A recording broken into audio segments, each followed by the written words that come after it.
I would have preferred if there was no spice. I'm really tired. Dragons and dragon riders. Also, the romance is non-existent.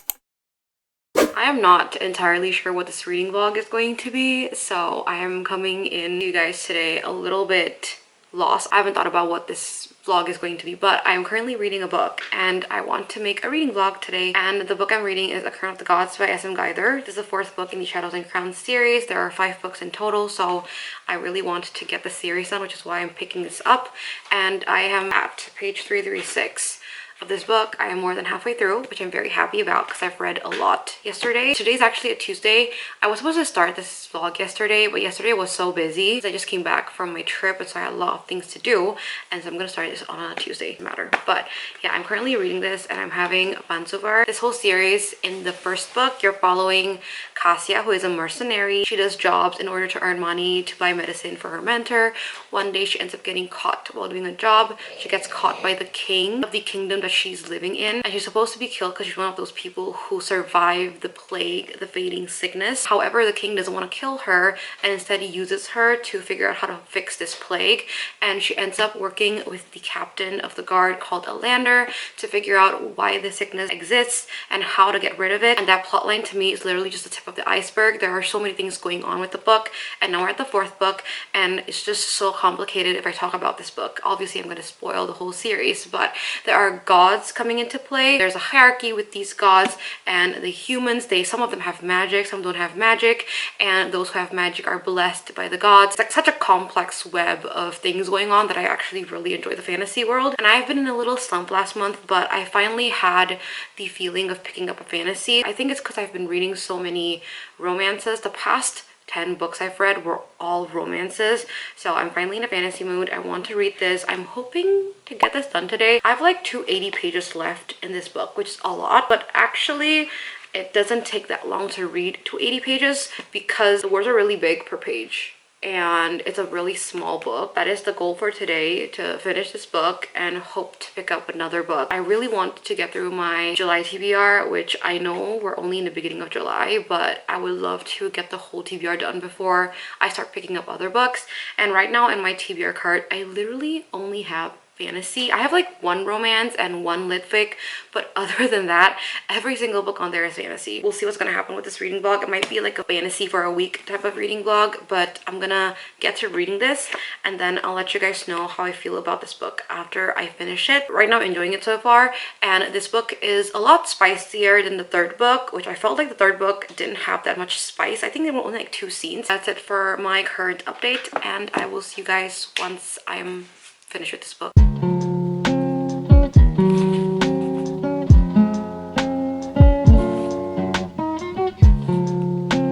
If you guys can hear my dog snoring, I apologize. I am officially done. I finished A Crown of the Gods by S.M. Geiger. I am so happy that I got this done today. It's currently 9:30 p.m. so I still have spare time to actually read tonight, but I got this done. I'm so happy. Thoughts about this book. I felt like this book in particular was really focused on the politics, on war, on alliances, on making friends and fighting enemies. So lots of fighting action scenes. And I feel like because the plot of the book is that, it got a little bit boring.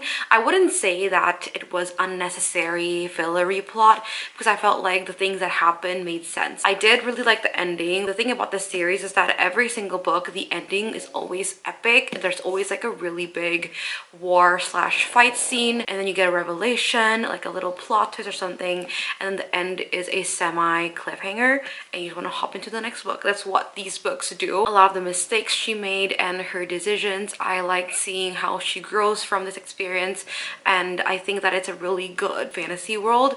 But I think because this book is just so filled with politics and it was so much information, honestly my head is like, even up until now, still a little bit on the hot side because there were so many things going on. I think I would rate this like a 3 stars just because it's so heavy. There's romance as well, but the romance, because it was already established from the first book, when you get to this book, the romance is not even the forefront of the whole series. I would have preferred if there was no spice in these books. I'm not gonna lie. I feel like the spice takes away from the severity of the situation that they're in. 3 stars would make sense because I did like it, but I don't think it's my favorite out of the series. I did like the first 3 a lot more. We're gonna pick out my next book. Not really too sure what I want to read, so I think I'm just gonna pick a book that is on my July TBR, and I have 2 books on there. One is a standalone and one is a part of a new series that I have not read. This is Into the Villain and the Unmaking of June Pharaoh. This is the standalone, by the way, and I actually want to read this book because I've read Fable, Namesake, and Spells of Forgetting by Adrienne Young, and I really like all of her books. They're all 4-star reads for me, but I've never read anything by Hannah Nicole Mirror, and this book was like a book talk favorite I think last year, and I'm actually in the middle of this. I'm at page 4, but the reason why I want to pick this book up first is because look at the writing. It's so tiny. It is a short book, but the tiny writing pushing me off from reading this right now, and I think I want to pick this one. Honestly, the blurb doesn't even make any sense, so I'm just gonna read this book and get into it a little bit blind. I've heard great things about this book as well. I am going to read this, and we're gonna get started with this tonight because I really want to get into it. I'm gonna take off the dust jacket, and we're going to get into reading this.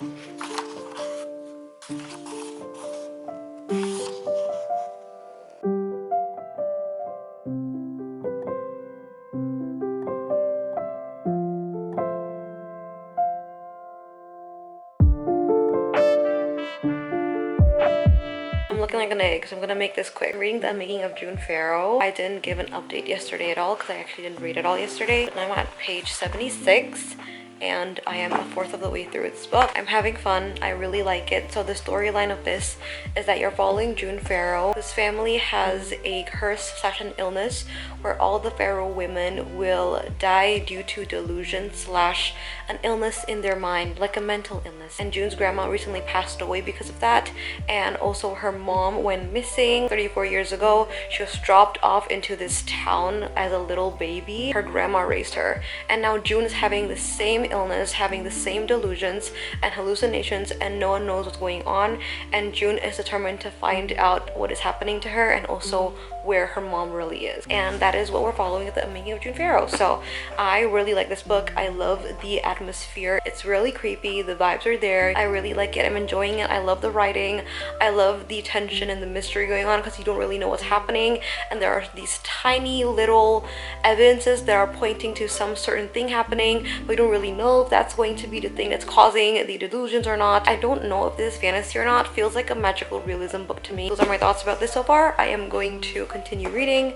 I'll tell you guys a bit more if I have gone through a lot more of this book, and hopefully I can get this book done today. I am doubting it, but I hope I will.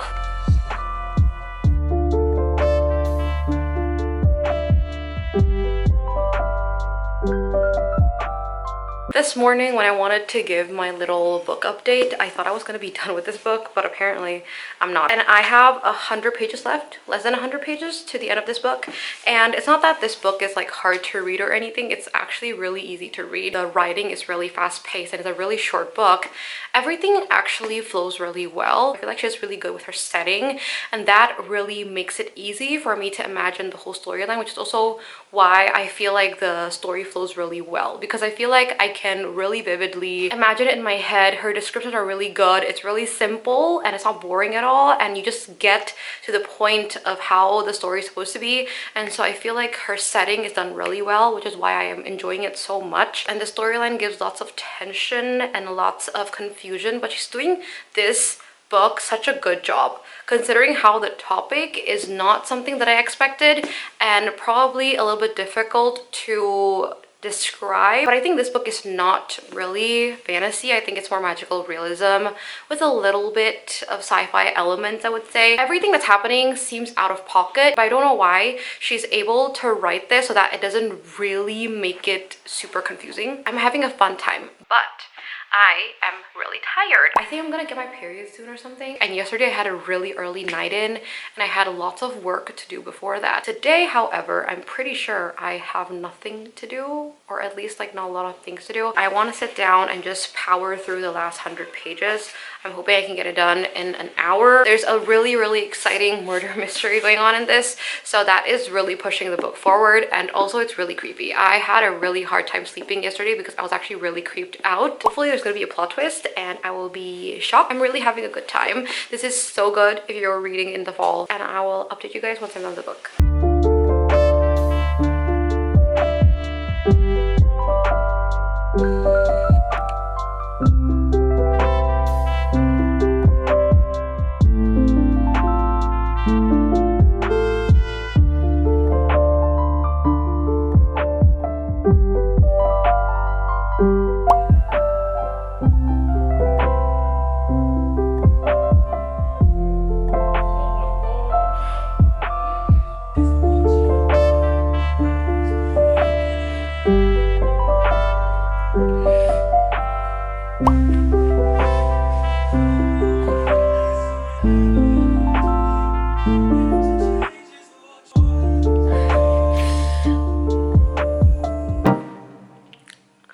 My eyes are so red. I am done. I'm done with the Unmaking of June Pharaoh. I just finished it just now. It's currently 2:16 p.m. as you guys can see. So it took me an hour-ish to get this book done, which is fine. But I had such an enjoyable time and I also cried, as you guys saw. I wasn't expecting to cry, but that plot twist, like I mentioned, I was expecting a plot twist in this book. I did guess the mystery, but there was a little plot twist in this book, like a tiny one that really like hit me, and I cried reading that. It was just so emotional. The way she wrote it, I couldn't hold back the tears. I don't know if it's because I'm PMSing or whatever, but it was just really wholesome. I loved the ending part. I didn't really enjoy the revelation of the mystery. It wasn't done the best. I guessed it so easily, and also just like the things that were gonna happen after that, I also guessed. I did really like the meaning of this book and the emotions and the way these Pharaoh women kind of grew in the years. It was so beautiful. I loved it. I felt like the relationship June Pharaoh had with her mom and her grandmother, I think those parts of the book were a lot more valuable compared to the romance.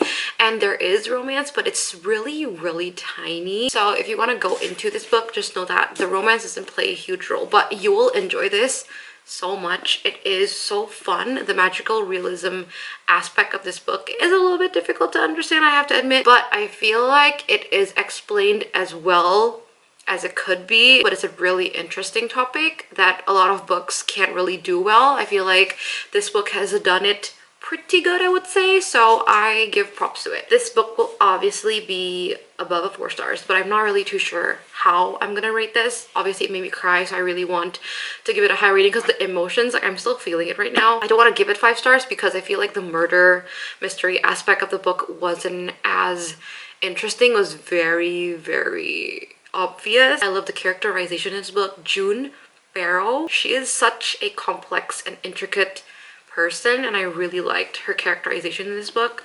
I really enjoyed it. I love this book. I feel like now that I've read this book, I will probably pick up any Adrienne Young book because I've read 3 of her other books. Now this is her 4th book that I've read and I've enjoyed every single one of them. I'm probably gonna pick up any book that she's gonna write now. I'm done with this book and we still have a long way to go. It is currently Friday, so we do still have a few days before this weekend. We're gonna pick up a book and I do not know what yet. Everything on my TBR is a fantasy, so we have lots of options. I have a fantasy book on my current July TBR, and that's Assistant to the Villain, but honestly I'm not really in the mood to pick that up, so I don't think I'm gonna pick that up. We're gonna pick something else that's on my TBR card. I'm feeling a little bit like more fantasy than romance and maybe YA. After much thought, I am going to pick up Fireborne by Rosaria Munda. This is a YA fantasy, dragons and dragon riders, and this has been released a long time ago.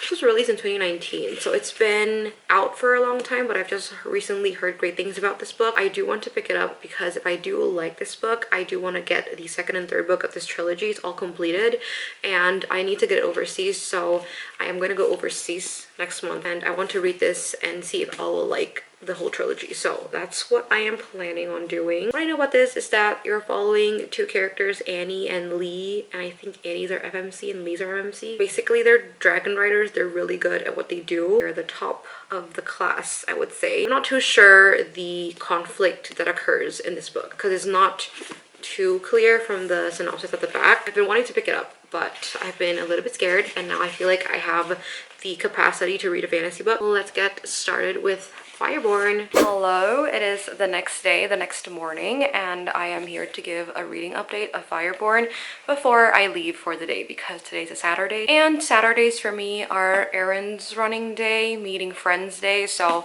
I probably will be out the whole day and I probably won't be able to give you guys an update until maybe tomorrow. But I have a reading update on Fireborne. I haven't read a lot yesterday. I was quite busy yesterday, but I did read up until page 86. You get into the plot of the book immediately and you're getting to know all these characters. There are so many characters, and you're also getting to know the world building and how this world actually works. After reading much about this book, you're basically following Annie and Lee, who are the two main characters obviously, and they both, when they were 7 years old, there was a revolution, like a coup I would say, into a new regime. They both had different experiences when this new regime was built, and now they're 16 and 17, and they both are dragon riders, and they're about to be a part of like the council because they're really good dragon riders. However, there is a new threat appearing that wants to throw this new regime away and bring back the old one. Annie and Lee's positions in this are completely different. Annie used to grow up in the Highlands, which are basically the suburbs of the town, and they're the poor side of the town, while Lee was actually the son of the highest council of the old regime.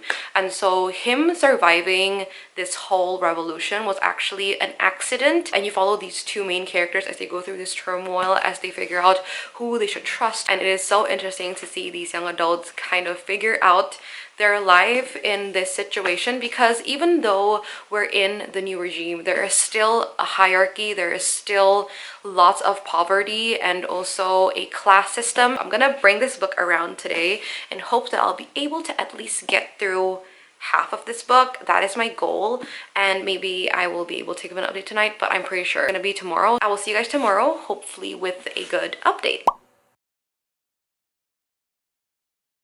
I'm gonna try and make this quick because I'm actually just really tired. I thought I was gonna give an update tomorrow, but I decided to just give it right now because I'm scared that I will forget the things that I want to say. It is currently Sunday night, by the way, but I have read up until page 252, which is more than halfway, which is my goal, so I'm really happy about that. Since my last update, I have finally went to Goodreads to look at reviews about this book. If you guys are toxic like me, if you're the type of person who goes and reads reviews of the books you have not read, welcome to the club, because I do that all the time, and I know that it is not right because in a sense you're kind of skewing your perspective on the book before you even read it. But for this one, I researched it after I read like halfway through this book. I had my own opinion on it, but I wanted to know how people thought about it. I found that I had a very different opinion to those people who didn't really enjoy this book. I thought the pacing was great. I didn't think that it was slow or like too dragged out or anything, and definitely Annie's POV, the way she thinks because of the way she grew up, made a lot of sense. And a lot of people might think that it's really annoying and the way she acts so childish, but she's 16 years old. Lee, on the other hand, a lot of people really liked his POV, but I thought he was quite condescending as a person, and the way he acts and the way he thinks is pretty superior, but also it's because of the way he grew up. They're very, very morally gray. It just adds depth and it gives like a complexity to the characters and also to the plot of this book. And a lot of people complain that there isn't much dragon thingy going on with this book, and the dragons are just accessories with this book, but I don't think that that's a problem for me, at least. I think a lot of people going into this thought that it would be similar to Fourth Wing. That is going to be it for my update today. I am tired. I'm gonna go sleep. I will see you guys tomorrow.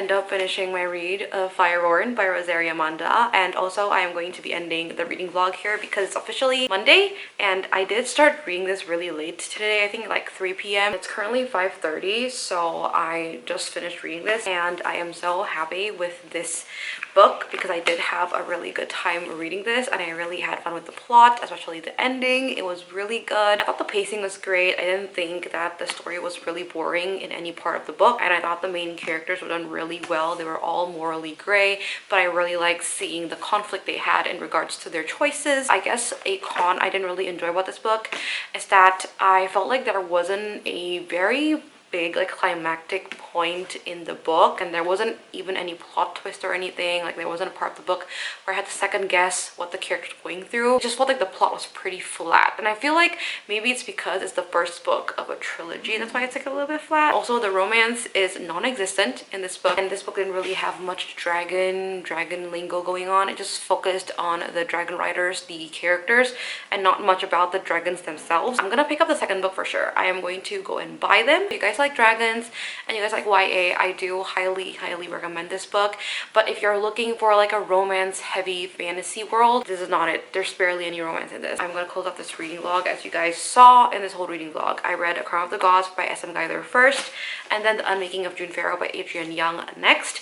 I think for each of the books I have said my ratings, I think, but I'm gonna rate this a 3 stars, and this is going to be a 4.5 stars. I did enjoy it, but it just didn't give me that 5-star feeling. But I did have fun, and this is gonna be 4 stars. So I feel like I did have a pretty successful read, and obviously I'm so happy that I'm finally reading fantasy books again. That's going to be it for this reading vlog. Hope you guys enjoyed watching, and if you guys liked my videos, don't forget to like and subscribe to my channel. If you guys have read any of these books, let me know how you feel about them. Let me know your thoughts, and if you guys are interested in reading these books, if you have not read it before, let me know as well. And yeah, that is it for today's video. Once again, thank you for watching, and I'll see you guys in the next one. Bye!